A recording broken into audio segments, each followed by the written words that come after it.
Hello. Okay, well, welcome to your wood embroidery kit getting started information. So if you have not watched the beginning part of a video or watched anything about how to get started with these kits and the tips and tricks, this is the place to be. So basically, I'm going to walk you through a few things with how to get started, some tips and tricks, some things that you want to know before you start your kit. And the beginning part of the full video will have some of this information as well, but this is the great place to make sure you know everything you need to know. So first thing we'll talk about is some of your supplies. You're going to get your wood template. It's going to come with all of its pre-cut holes. And then you're also going to, if you've bought the kit, you're going to have your embroidery floss, which is cut to 31 inches, pre-cut for you. And then your size 24 tapestry needle is a John James needle. So they can vary in size, the different needles. These holes are designed to work with 6 strands of floss and a John James size 24 tapestry needle. So if you are having trouble getting your needle to go through the hole after you've done it a few times, so specifically on some of these ones where the hole has a lot of, it could be the needle size and you need to size down in your needle. If you're not able to get the needle to push through, it's because you're using too large of a needle, because these have all been tested that you should be able to pass the needle through enough times. The second thing is you're going to, as I kind of mentioned, is you're going to be working with 6 strands. That will apply to almost every part of these kits. If it is specified somewhere else, like on these roses, you will know if you're using more. We do not use less than 6 strands, but there are a few options to make your life a little bit easier if you'd like.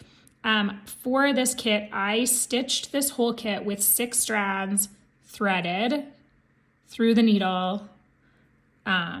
So having 12 strands at the eye of the needle.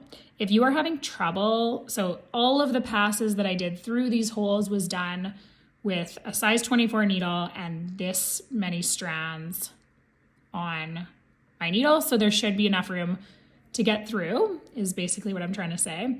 If you are having trouble pulling your needle through the hole when it becomes into kind of a condensed situation like this, my suggestion for you is, and you can do this from the beginning or you can do this after, is to split your strands into 2 sets of 3 strands. And to split strands, we just divide them equally or however you need on each side, and then gently pull them apart. The slower you go, the more, the less knotting you'll find. This was a little twisted to start with, so. And then going to untwist our thread,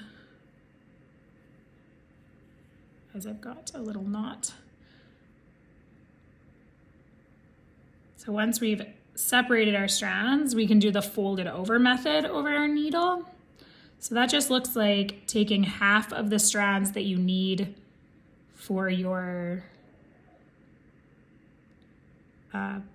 stitching and taking half, threading the 3, and then tying your ends together. Now, in the case of this, you're gonna have to make a pretty huge knot at the end here so that it doesn't come through the hole.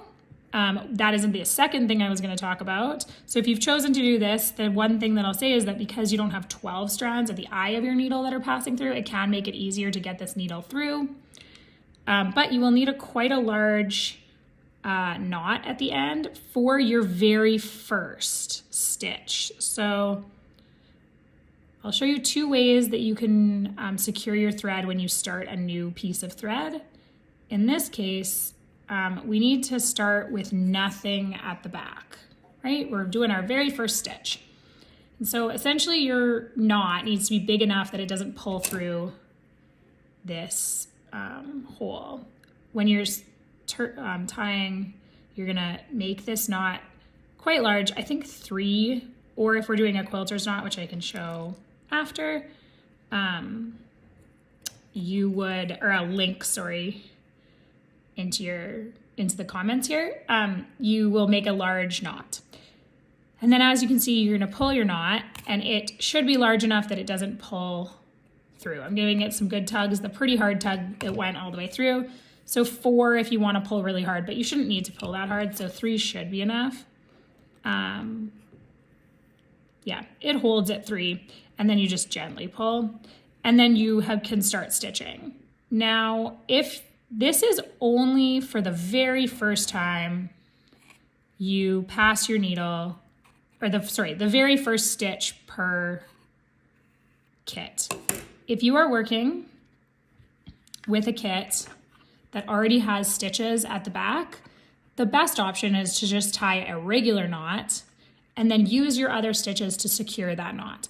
So in this case, I'm gonna slide my needle underneath of some stitches over here. Now, bear with me, pull my needle through, just kind of stuck. And as I pull my needle, it's gonna stop behind those stitches because these stitches are gonna stop my knot. And then I'm gonna be able to start stitching from wherever. So even if you have to be like a little bit away, try to be as close as possible. So starting somewhere near, but you can see that I've done that in a few spots, and this will all be hidden away at the end.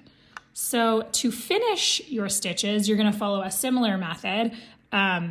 So I'm just gonna pretend that I just finished stitching and now I wanna secure the end of this thread. I am just going to quickly pass it underneath those stitches, and the loop that starts to create as you're stitching under, you're gonna put the needle through that loop, and then we're gonna do that a second time. So 2 of those, and then we've got our knot, which is secured. And then the last thing that I can show you quickly is the quilter's knot. So the quilter's knot is just a different version of a knot. It can be a little bit harder for people. So if you just want to stick with what I showed before, that's totally fine. Otherwise, you're going to take your needle and your thread and kind of lay them opposite to each other. So I'm just going to move these out of the way so there's less distraction. So you're going to lay them opposite to each other, and you're going to put your finger on top of this needle, pinching your thread and your needle, and then I'm just going to wrap. So in this case, I'm gonna wrap like a bunch of times and then pinch where I've wrapped. And I've wrapped pretty loosely, and I'm pinching kind of tight, but I'm gonna loosen up as I get through. And then I just pull the needle through the wraps, creating a nice knot. Now, ideally this knot is large enough. Yep, she's big enough.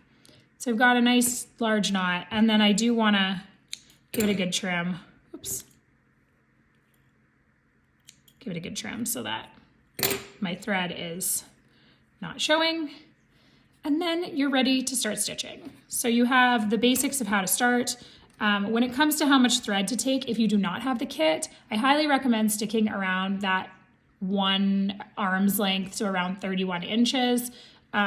Just because the more thread that you work with, the more times it has to pass through these holes, which can, fray the thread a little bit and be rough on the thread. So my suggestion is to just work with a not too long, I don't know, these scissors are gone, they're done. So hopefully that helps explain a little bit of the beginning parts of how to work with these. You will find within the videos all of the troubleshooting for how to work with certain stitches and the best methods to be the most successful with those stitches. So we will see you back, and you can start on all of your stitching because you have pretty much everything you need to know.